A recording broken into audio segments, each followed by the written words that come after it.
Assalamualaikum warahmatullahi wabarakatuh. Selamat pagi dan salam sejahtera bagi kita semua. Perkenalkan, nama saya Afif Kurniawan. Saya merupakan dosen di program studi S1 Teknik Informatika Fakultas Teknik Universitas Krisnadipayana, Jakarta. Bidang keahlian saya adalah mengajar mata kuliah Sistem Basis Data dengan metode DIA, Delivery, Interaction, and Assessment. Saya akan memulai untuk menjelaskan deskripsi dan informasi umum dari mata kuliah Sistem Basis Data. Mata kuliah Sistem Basis Data merupakan mata kuliah wajib bagi mahasiswa semester 3 pada program studi S1 Teknik Informatika Fakultas Teknik Universitas Krisnadipayana. Mata kuliah basis data ini merupakan bobot sebesar 3 SKS teori dan 1 SKS praktikum selama 1 semester ke depan. Bahasa pengantar yang digunakan pada mata kuliah ini adalah bahasa Indonesia. Mata kuliah basis data bertujuan untuk membekali mahasiswa dengan pengetahuan konsep, keterampilan, perencanaan sistem basis data relasional. Materi pada pembelajaran mata kuliah ini adalah yang pertama mampu mengkaji basis data dan lingkup basis data. Berikutnya adalah mahasiswa mampu mengkaji model data relasional. Mahasiswa mampu mengkaji SQL dan DBMS. Mahasiswa mampu mengkaji alat bantu perencanaan sistem data mahasiswa, dan mahasiswa mampu menjelaskan konsep yang terdapat di dalam basis data. Mahasiswa mampu menjelaskan elemen-elemen yang berada di dalam lingkup basis data. Mahasiswa mampu menjelaskan konsep tentang model data relasional, aturan-aturannya, serta bahasa yang digunakan. Mahasiswa mampu menjelaskan contoh-contoh DBMS yang menggunakan model data relasional. Mahasiswa mampu memodifikasi dan menampilkan basis data relasional dengan menggunakan PL/SQL sesuai dengan kebutuhan bisnis. Capaian pembelajaran mata kuliah konsep sistem basis data perkuliahan pada hari ini adalah: yang pertama, mahasiswa mampu menjelaskan konsep dasar sistem basis data. Mahasiswa mampu menjelaskan file tradisional dan sistem basis data. Dan mahasiswa mampu menjelaskan kebutuhan dalam membangun sistem basis data. Referensi yang digunakan di mata kuliah basis data beragam, di antaranya e-book database, e-book fundamental of database, lalu buku sistem basis data, dan masih ada beberapa sumber pustaka yang bisa dijadikan referensi di mata kuliah ini. Sistem pembelajaran di mata kuliah basis data dilaksanakan secara sinkronis dan asinkronus dengan menggunakan metode pembelajaran aktif yang mengutamakan peran dan keaktifan mahasiswa dalam proses pembelajaran, yaitu pembelajaran kolaboratif diskusi, kelompok penugasan berupa studi kasus melalui GCR dan LMS Universitas Krisnadipayana. Pembelajaran mata kuliah berbasis data ini dilakukan selama kurang lebih 16 pekan, di mana 7 pekan pertama adalah sebelum ujian tengah semester atau UTS, lalu pekan UTS, 7 pekan berikutnya sebelum ujian akhir semester atau UAS, dan pekan UAS. Bentuk evaluasi hasil pembelajaran adalah kuis interaktif sebanyak 10% penugasan baik mandiri maupun kelompok sebanyak 35%. Diskusi kelompok sebanyak 15% UTS sebanyak 20% dan UAS sebanyak 20% dengan total pembobotan hasil evaluasi pembelajaran sebesar 100%. Demikian informasi yang bisa saya sampaikan mengenai mata kuliah sistem basis data untuk mahasiswa program studi S1 Teknik Informatika Fakultas Teknik Universitas Krisnadipayana. Berikut merupakan cuplikan dari proses pembelajaran yang saya laksanakan secara sinkronis tatap muka di ruang kelas. Selamat menyaksikan. Assalamualaikum warahmatullahi wabarakatuh. Waalaikumsalam warahmatullahi wabarakatuh. Selamat sore semuanya ya. Sore Pak. Masih semangat? Alhamdulillah. Semangat. Hari ini kita akan mempelajari tentang mata kuliah sistem basis data ya. Kebetulan. Cuman sebelum kita mulai mungkin kita harus berdoa dulu berdasarkan keyakinan masing-masing. Kita dimulai.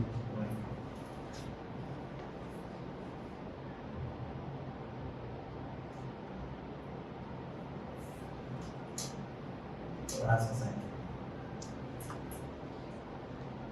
Oke, oke, masih semangat? Semangat ya. Santai aja, nggak usah terlalu tegang. Ya, sebenarnya kalau kita bicara teorinya basis data, kalau kita bicara basis data itu salah satu mata kuliah yang cukup wajib yang harus dipahami ya. Karena kalau kita bicara database atau basis data itu nanti skemanya itu cukup banyak.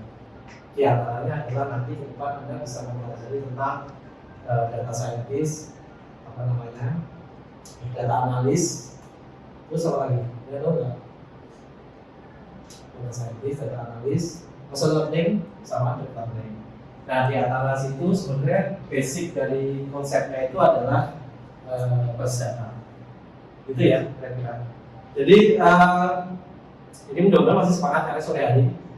Ya, benar-benar masih semangat dari pagi ini sampai sore. Terus apa namanya, di materi ini kita akan membahas masalah yang pertama adalah konsep di pertemuan kali ini yang kita nanti ada namanya data dan informasi. Yang kedua adalah sistem file tradisional dan sistem basis data itu sendiri. Lalu ada namanya komponen basis data. Terus ada keuntungan yang menggunakan basis data seperti apa saja. Lalu yang harus dipersiapkan jika menggunakan basis data itu apa. Terus yang berikutnya adalah penggunaan basis data itu dipakai untuk apa, sistem apa saja. Jadi nanti ada normalisasi, ada ND ya, mungkin kalau ada sudah pernah mengenalnya. Terus nanti bisa bikin sistem informasi rumah sakit, sistem informasi apapun itu pasti pengalirnya itu pasti pada basis data. Lalu ada pertanyaan, ada challenge task. Gitu. Terus di sini kalau kita bicara konsepnya, konsep basis data itu sendiri itu adalah seperti ini aspeknya. Itu ada namanya backend engineer sebetulnya. Kalau kita bicara masalah database aplikasi sama implementasi. Jadi kalau Anda mengenal sistem itu tidak mungkin tidak akan ada namanya database dan posisinya itu pasti di backend karena dia ada di penyimpanan data. Ya mungkin nanti kan Anda belajar Java programming, terus belajar apa lagi ya, PHP atau apapun pasti mengalir penyimpanan datanya pasti di sini dan itu posisinya di backend. Karena sistem itu kan terbagi menjadi apa? Dua ya. Jadi ada front end sama back end. Nah back end itu ya bahasa pemrograman itu sendiri di apa namanya diintegrasikan dengan database.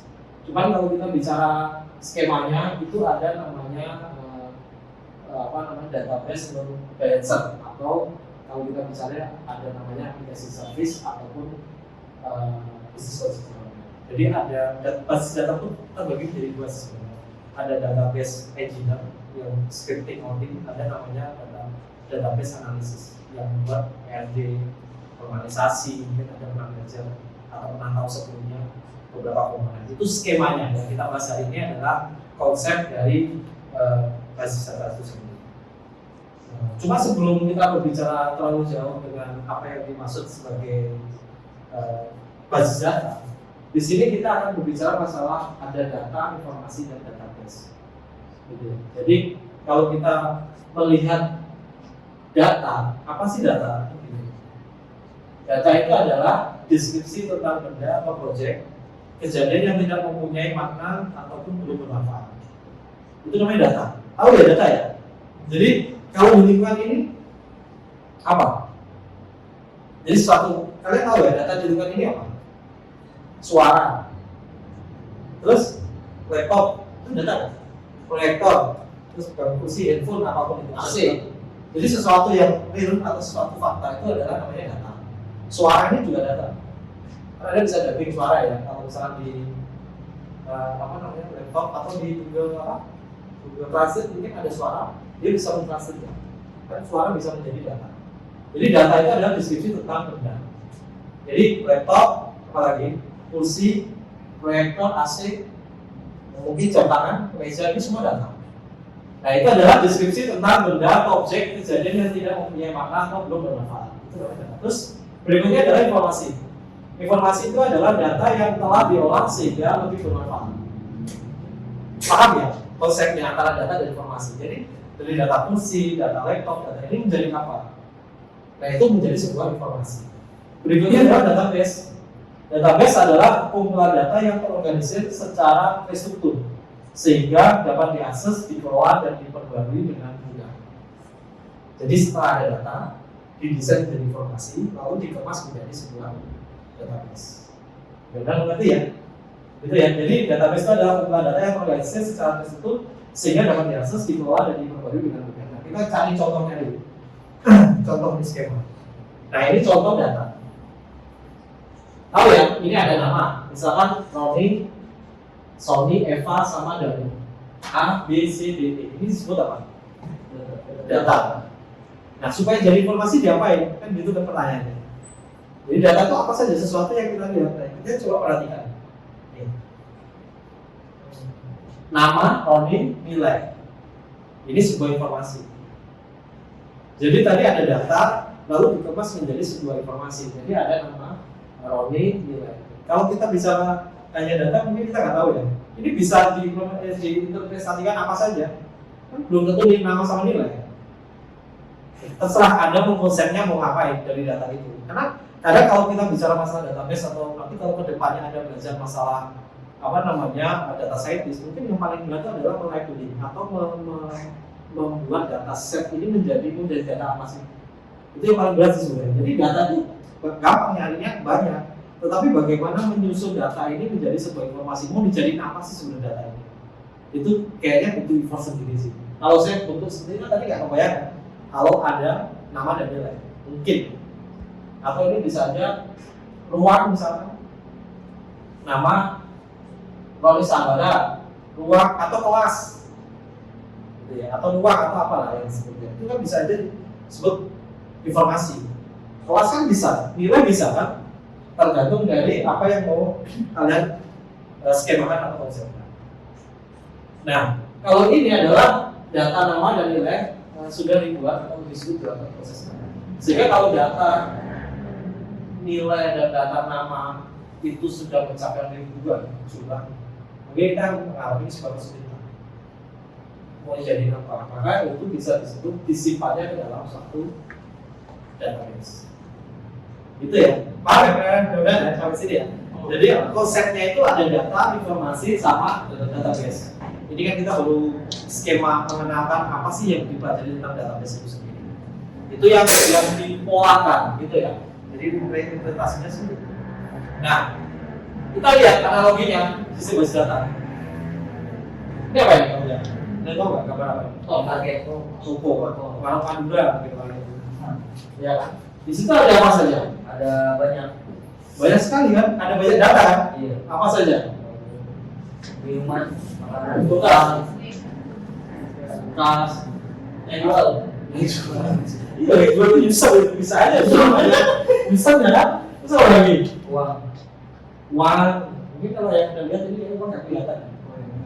Tapi kalau kita data yang dicatat suatu buku misalnya, itu kan ada nama produk, ada stok, ya, ada harganya, kedaluarsa, supplier, transaksi, sama lagi. Selain itu, hah? ID barang. ID barang. ID barang itu beda lagi. Kalau kita bicara masalah data dicatat buku, misalnya, yang dicatat di dalam buku, namanya pelaporan warung ini kan masih ada buku stok. Ya ini mungkin baru satu. Anda bayangin salah apa di mana? Kita bisa hanya ini kan tadi saya bilang ada data, ada informasi, ada database.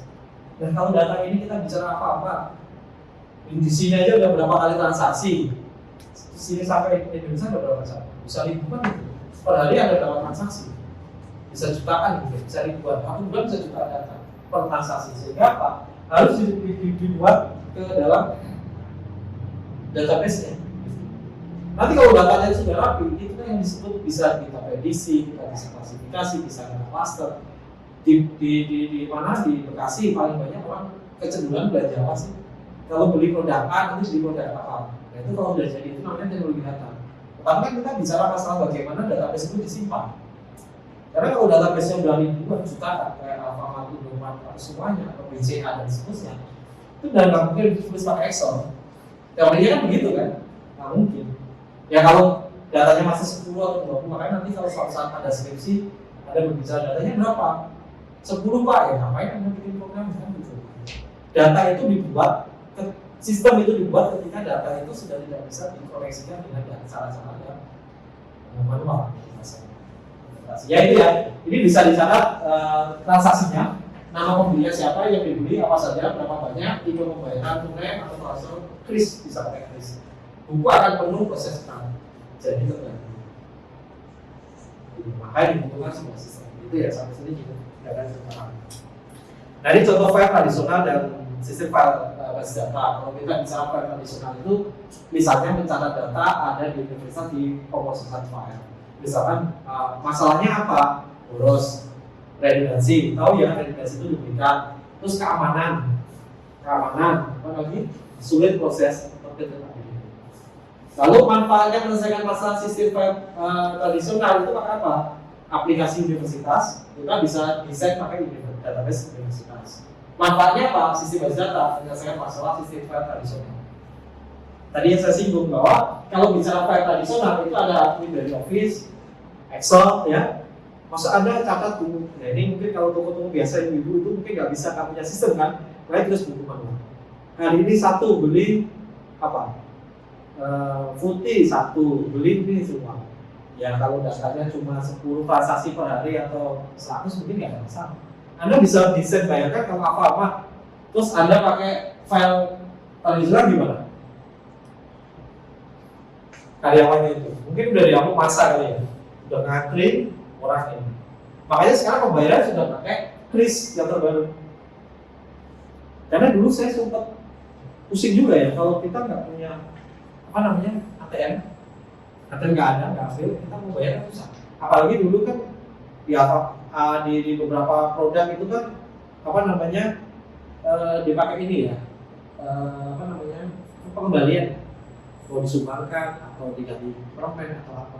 Tapi kalau sekarang kita sudah menggunakan teknologi, bisa udah mau 1 sen pun bisa kebayar. Terus si pelayanan juga sudah lebih mudah, tidak harus mencari pengembalian uang dan seterusnya.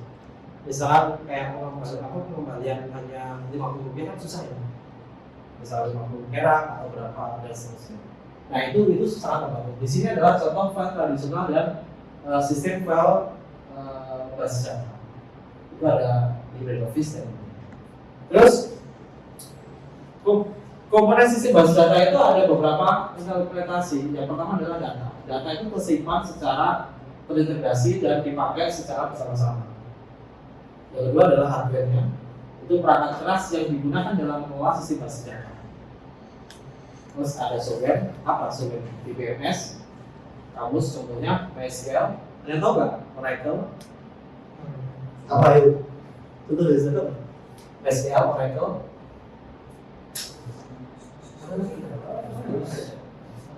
Postgre, kalau MySQL tahu semua apa?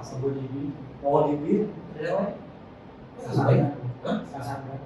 Cassandra ya, Cassandra. NoSQL, tapi yang familiar biasanya kalau nggak MySQL, Oracle sama Postgre. Beberapa industri menggunakan tiga ini. Oh, masalah itu. Tapi rata-rata pakai ini. Oracle juga familiar. Kalau di perguruan tinggi, salah database semua pakai MySQL.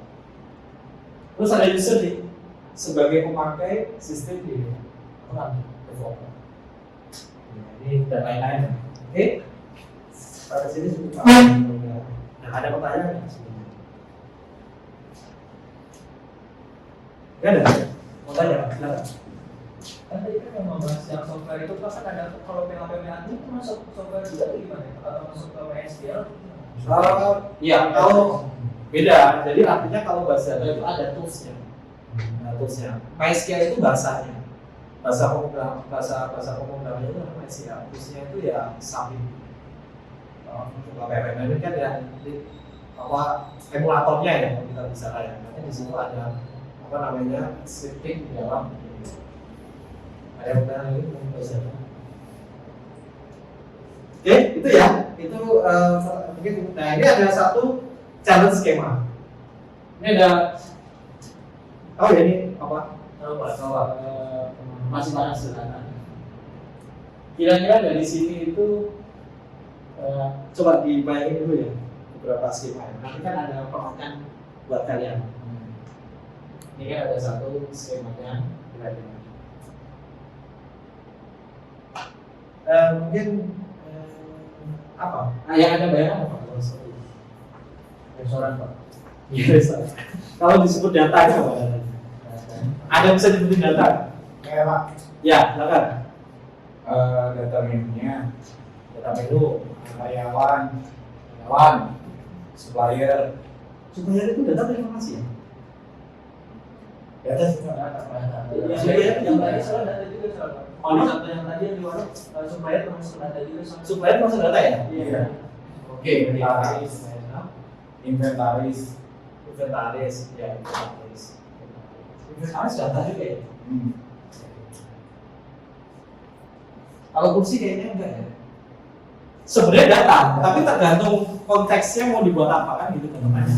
Tapi kalau kita bicara pembukuannya, dan kita bicara pembukuan kan pasti menunya, ya kan, jenis makanannya itu apa saja. Kalau nanti makanan pasti seperti itu, sosial, supplier, terus dan lain-lain. Oke, Dapur lah. nah berkas dapur peralatan dan sebagainya. Jadi banyak ini bisa banyak sekali, nggak akan selesai ini kalau ada bisa sebutin semuanya. Akhirnya artinya ada akan menjadi sebuah sistem informasi tentang ruang makan sederhana, bisa web based, bisa mobile, gitu ya.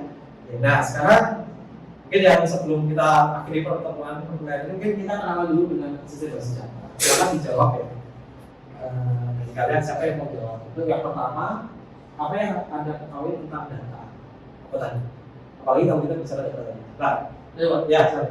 Data itu sekumpulan fakta mentah yang bisa berupa tulisan, angka sama simbol, Pak. Angka salah simbol ya? Iya, yang bisa berupa angka, simbol. Oke.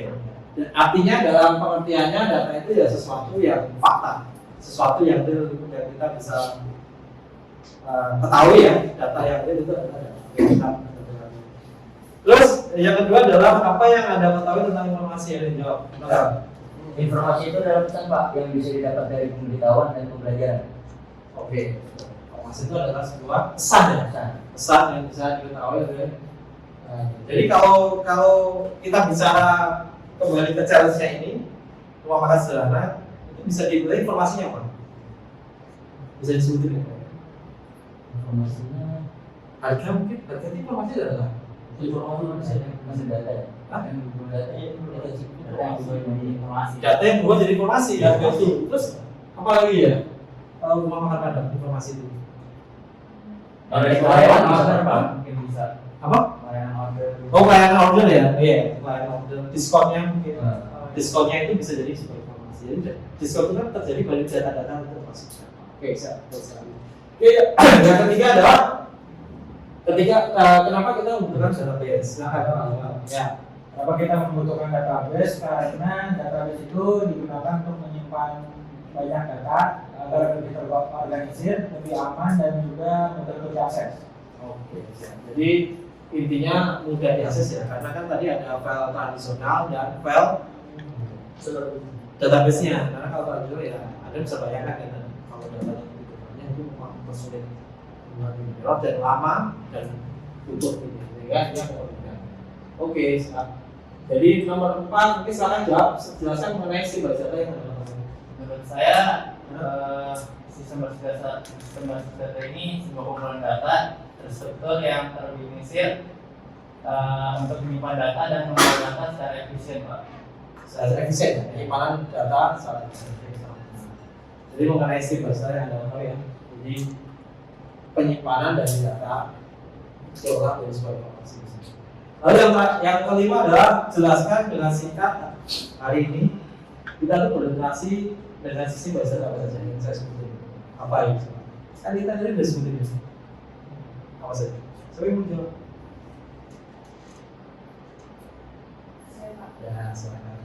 contohnya itu kayak MySQL, Ya, lagi. terusnya Redis, Baris betul. Terus terusnya MongoDB, MongoDB. Terus ada apa? Cassandra. Oke ya, itu ya. Mungkin yang kita pakai itu ada 3 yang familiar, MySQL, Postgres, sama Oracle. Tapi kayaknya di praktikum kita menggunakan MySQL sebenarnya. Oke, dari sini ada yang mau tanya lagi selain ini? Cukup ya pertemuan hari ini. Kalau ini pertemuan hari ini mudah-mudahan bermanfaat ya. Nah, ini mungkin skemanya di pertemuan berikutnya kita akan bahas tentang ERP mungkin ya, dan beberapa komponennya. Oke, kalau nggak ada mungkin saya cukupkan pertemuan hari ini. Cuma sebelum kita akhiri pertemuan hari ini, marilah ada pertemuan, ada pertanyaan lagi? Sama? Ada? Cukup ya? Kalau nggak ada pertanyaan, maka kita akhiri pertemuan hari ini. Tapi sebelumnya mari kita berdoa sesuai dengan keyakinan dan masing-masing. Silakan.